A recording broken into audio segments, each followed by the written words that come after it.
You know what's strange? We talk endlessly about boomers and millennials. We dissect Gen Z like they're some kind of fascinating new species. But there's this entire generation that just exists in the middle, barely mentioned, almost invisible. Generation X, born roughly between 1965 and 1980. They're your older coworkers who never complain. Your parents who seem oddly detached sometimes. The people who built the internet but don't post about their breakfast. And here's what nobody tells you. Their psychology is probably the most misunderstood of any living generation. They were the first generation of latchkey kids on a massive scale. Picture this. It's 1978. You're 8 years old and you come home to an empty house because both your parents are working. No smartphone, no Ring cameras, no way for anyone to check if you're okay. You let yourself in, make yourself a snack, do your homework alone, and wait. A study published in the American Journal of Orthopsychiatry found that by 1984, approximately 7 million children between ages 5 and 13 were regularly unsupervised after school. That's an entire generation learning that you can't always count on someone being there. That empty house did more than make them self-reliant. It drilled in the idea that actions have real consequences, ones you can't talk your way out of. When their parents finally showed up, you always knew where you stood. The rules hit hard and fast. Nobody cared about how you felt or wanted to talk about it. Step out of line and you paid for it right then and there. Psychologically, this created what researchers call a high contingency environment, where actions and outcomes were directly linked without buffer time. Your brain learned to predict consequences in real time, which is why Gen X tends to think 3 steps ahead in ways that baffle younger generations. Gen X grew up watching their parents talk a big game about stability, then turn around and rack up divorce rates through the 70 seconds and 80 seconds. They saw people give their all to companies only to get pink slips when the next round of layoffs hit. Everyone told them, work hard, follow the rules, and life will work out. But then the rules just changed right in front of them. So yeah, psychologists might call it defensive pessimism, but Gen X, they just call it being realistic. It's not that they're cynical exactly. It's more like they built up this emotional armor. They cross their fingers for good things, but deep down they expect the rug to get pulled out because honestly, that's what kept happening. And that's a big reason you barely hear them on social media. They grew up in a time when privacy was just normal. When you messed up as a kid, maybe a handful of people knew, and that was that. No phones, no viral videos, just some awkward memories in a basement or a parking lot. The idea of blasting your life out for strangers to see, that doesn't feel exciting to them. It feels risky. It's not about not getting tech. It's about learning early on that the less people know about you, the safer you are. Gen X basically turned irony into a shield. Crack a joke, keep things at arm's length, laugh it off before it stings. You can see exactly where that comes from. They grew up in the shadow of the Cold War, when teachers talked about nuclear war like it was just another rainy day. Duck and cover drills in school as if a desk would save anyone.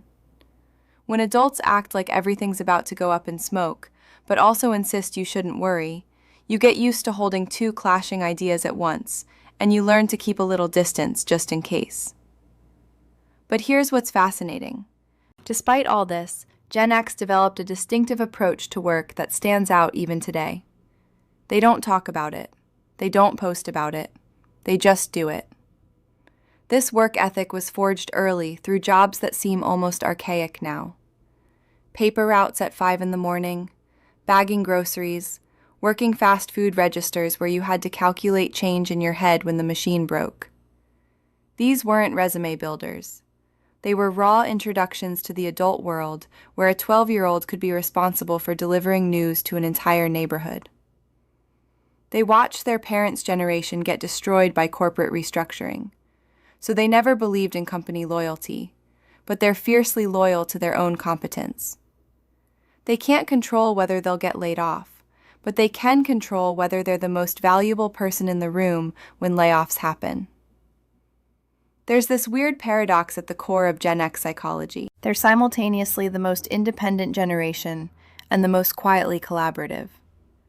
They'll never ask for help, figure it out themselves, been doing that since they were 8. But if you need help, they'll show up without drama, without a social media post about it. This comes from forming tight bonds with friends out of necessity when parents were absent.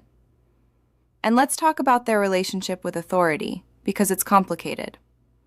They respect competence, not titles. If you've earned your position through actual skill, they'll follow you anywhere. If you're just someone with a fancy job title who doesn't know what they're doing, they have zero patience. Gen X questions authority because they watched incompetent authority figures make terrible decisions their entire childhood. From Watergate to Iran-Contra to the fumbled AIDS crisis, they faced serious economic headwinds that their parents' generation hadn't experienced. The youngest Gen Xers graduated college right into the dot-com bubble burst. The oldest ones were hitting their stride when the 2008 financial crisis hit. They've been economically traumatized repeatedly, which is why they're more likely to have multiple income streams. Not because they're entrepreneurial by nature, but because they've learned that nothing lasts. Gen X tends to struggle with what some researchers have identified as patterns of self-reliance that border on anxiety. They're incredibly capable at handling crisis situations, but that capability often comes from an unwillingness to depend on others.